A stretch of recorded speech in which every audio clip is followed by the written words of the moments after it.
बघा, आपण आज शिकणार आहोत उपपद विभक्ती।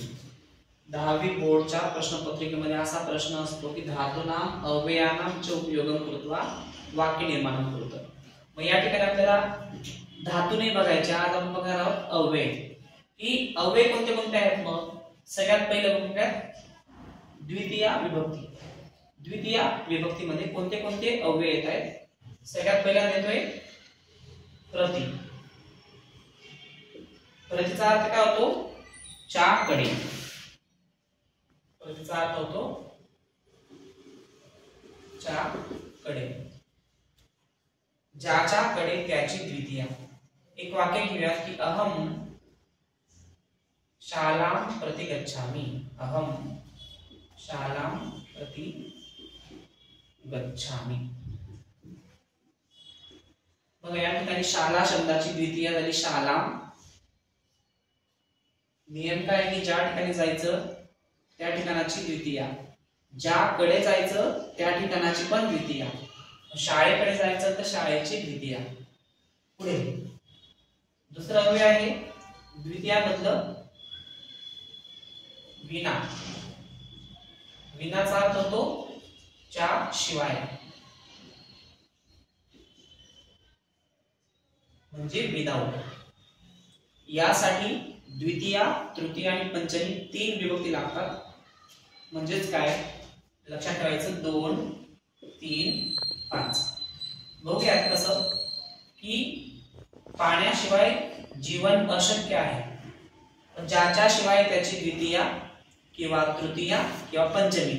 मग या ठिकाणी बघा कशाशिवाय? जलम किंवा जलेन किंवा जलात। जलात विना जीवनम अशक्यम, अशा प्रकारे।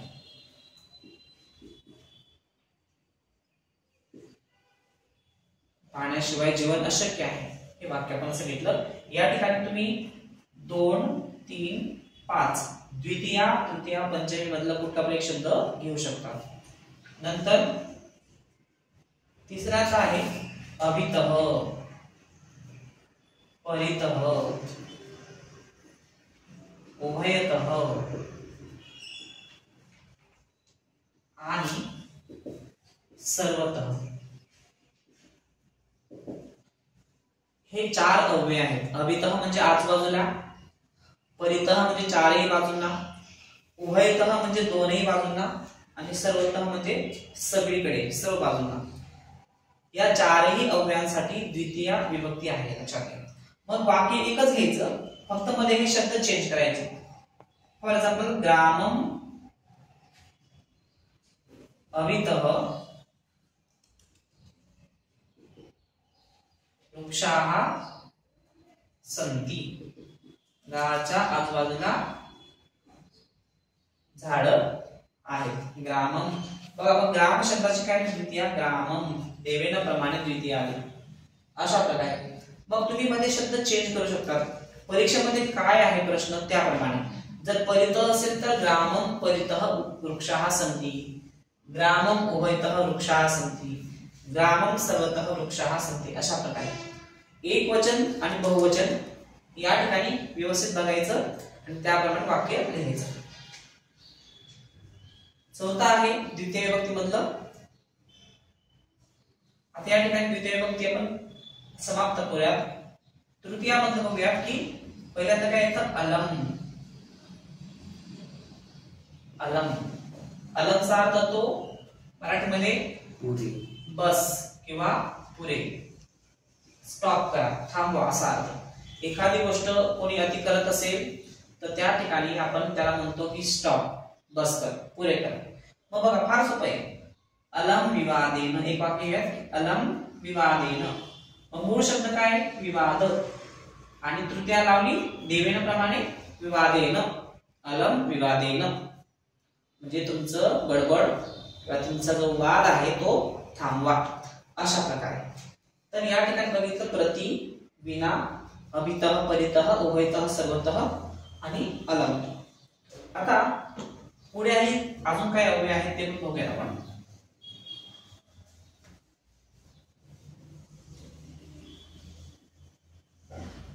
याच्या पुढे आहे बघा सह. सह म्हणजे काय? च्या सोबत. सह म्हणजे काय? च्या सोबत.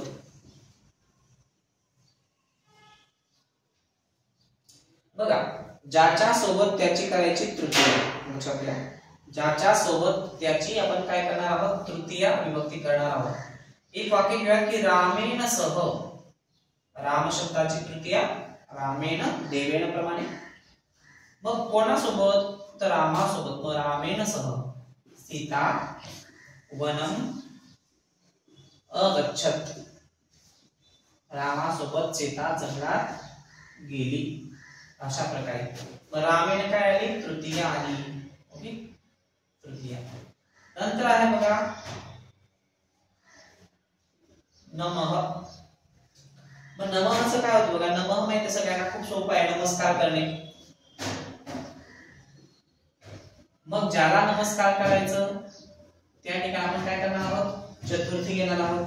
म्हणजे गणेशाय नमः किंवा देवाय नमः किंवा गुरवे नमः असे अनेक पर्याय या ठिकाणी उपलब्ध आहेत. त्यामुळे फक्त चतुर्थी लावायची, मूळ शब्दाला चतुर्थी. नंतर पंचमीकडे जाऊया आपण आता. त्यातले येतं बही. बही म्हणजे काय? बाहेर किंवा आउट. ज्याच्या पासून बाहेर त्याची पंचमी करायची. लक्षात घ्या, ज्याच्या पासून बाहेर. मी जर म्हटलं की मी घरापासून बाहेर चाललो, घरातून, तर गृह, मूळ शब्द काय? गृह. अहम गृहात बहि गच्छामि. अहम गृहात बहि गच्छामि. म्हणजे बघा या ठिकाणी शब्द काय होता? गृह. आणि गृह शब्दाची पंचमी वन शब्दाप्रमाणे, कारण गृह शब्द नपुंसकलिंग आहे. मग गृह शब्द नपुंसकलिंग असल्यामुळे गृहात बहि गच्छामि, मी घरातून बाहेर जात आहे. अशा प्रकारे. नंतर बघा अजून एक येतं ऋते. ऋतेचा अर्थ पण च्या शिवाय असा होतो. इथं पण तुम्ही जसं की जलम विना जीवनम अशक्यम हे पण घेतलं होतं, किंवा जलात विना, तसे या ठिकाणी म्हणू शकतात की ज्ञानात विना, ज्ञानाशिवाय. पण इथं ऋते आहे, ज्ञानात ऋते जीवनम अशक्यम.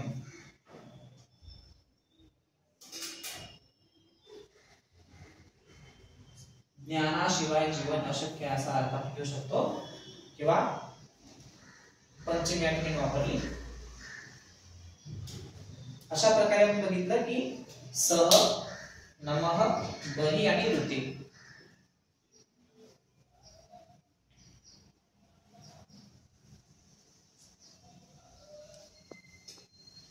याच्या पुढचे जे अव्यय आहेत, आता पुढे येत आहे कृते. षष्ठी लागते कृतेला, लक्षात घ्या. कृत्याचा अर्थ होतो फॉर किंवा च्यासाठी. फॉर इंग्रजीमध्ये फॉर. ज्याच्यासाठी त्याची करायची षष्ठी. लक्षात घ्या, फार सोपे की बालकस्य कृते. बालकानाम घेऊया कारण बहुवचन. बालकानाम कृते उद्यानम. उद्यान म्हणजे गार्डन. आवश्यकम मुलांसाठी गार्डन असते, किंवा मग आपण फक्त असते म्हणू. बालकानाम कृते उद्यानम असते, मुलांसाठी गार्डन आहे. अशा प्रकारे म्हणजे या ठिकाणी बालकस्य बालकयोः बालकानाम षष्ठी आलेली आहे, आणि ज्याच्यासाठी त्याची षष्ठी. नंतर आहे बघा समीपे. समीपेचा अर्थ तो नियर किंवा जवळ. तर या ठिकाणी बघा आपण काय करणार आहोत? षष्ठी विभक्ती वापरतो. षष्ठी की बघा मम समीपे पुस्तकम अस्ति. होऊ शकते की माझ्या जवळ पुस्तक आहे, किंवा मग मम समीपे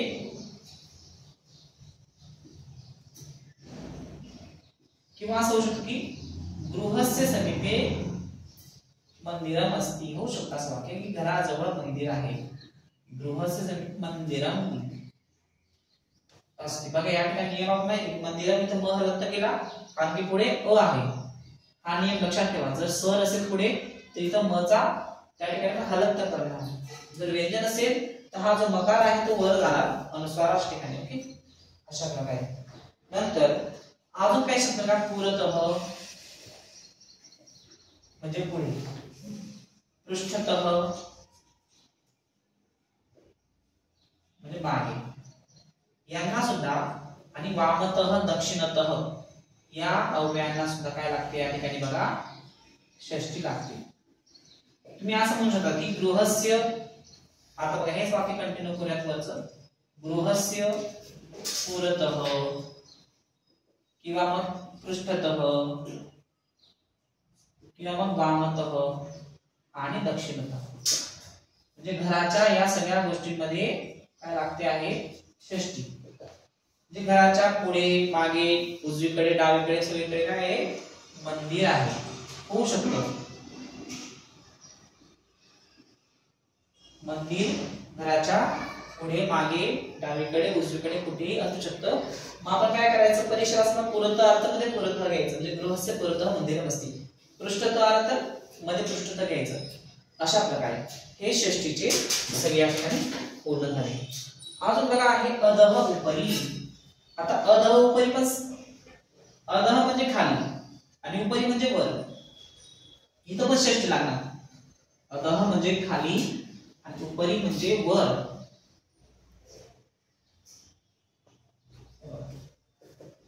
अधः खाली, उपरी म्हणजे वर. आता बघा वृक्षस्य अधः झाडाच्या खाली तृणम अस्ति. झाडाच्या खाली गवत आहे, तृणम अस्ति. किंवा मग वृक्षस्य उपरी, झाडाच्या वर काय असतो पक्षी असतो. वृक्षस्य उपरी खगाः सन्ति, झाडाच्या वरती पक्षी आहे. अशा प्रकारे अधः म्हणजे खाली, उपरी म्हणजे वर. एवढे अव्यय आपल्याला परीक्षेसाठी आहेत आणि अतिशय महत्त्वाचे हे अव्यय आहेत. 10वी बोर्ड परीक्षेसाठी हे अव्यय व्यवस्थित करून घ्या.